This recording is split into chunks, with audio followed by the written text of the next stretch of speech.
what's happening in Ukraine is that the fight back is much fiercer than they were expecting, and they're not gaining the ground that they were hoping to gain. But back to Reform. Reform is saying that they've claimed £39.5 million of net zero related savings. But a Freedom of Information request indicated that the cited projects had no business cases or secured funding and were vague budget appendix items, i.e. canceling future ideas and booking it as a win. So, yeah, good luck to you, Kent. I'm so sorry if you live in Kent. Good luck to you. They've just saved you £39.5 million by canceling ever having an idea in the future. I'm going to be honest with you, sounds like Kent. So that's what's happening with Reform.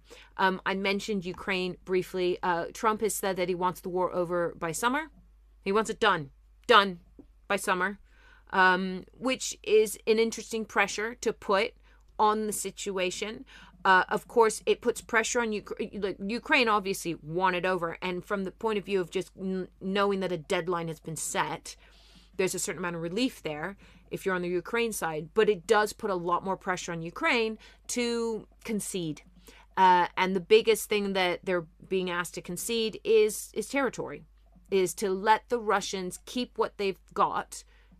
But then that would be a win, wouldn't it? That would reward Russia for the entire campaign, which is completely unacceptable.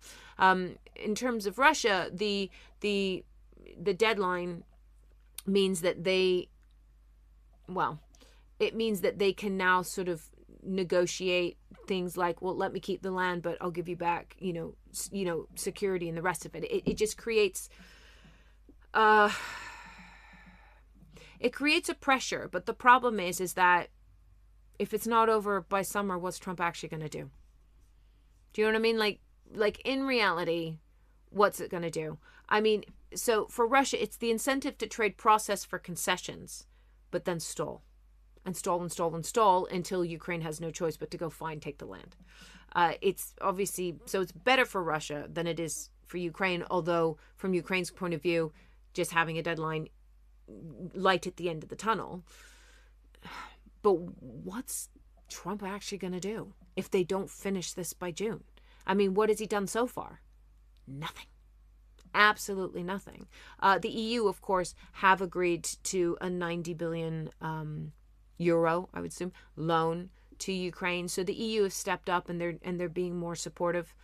But still, for some reason, it's Trump that's got the power to say stuff, or it's still Trump that has the power. I don't know. I would have said a few years ago, Trump and Putin, I mean, they were bestie buddies, but now, are they though? I mean, one may or may not have some kind of brain cancer and the other one may or may not have dementia. Like, if the EU just came in and just said enough is enough, is it because Germany's still using Russian gas? Didn't they get over that? I genuinely, like, I just don't know.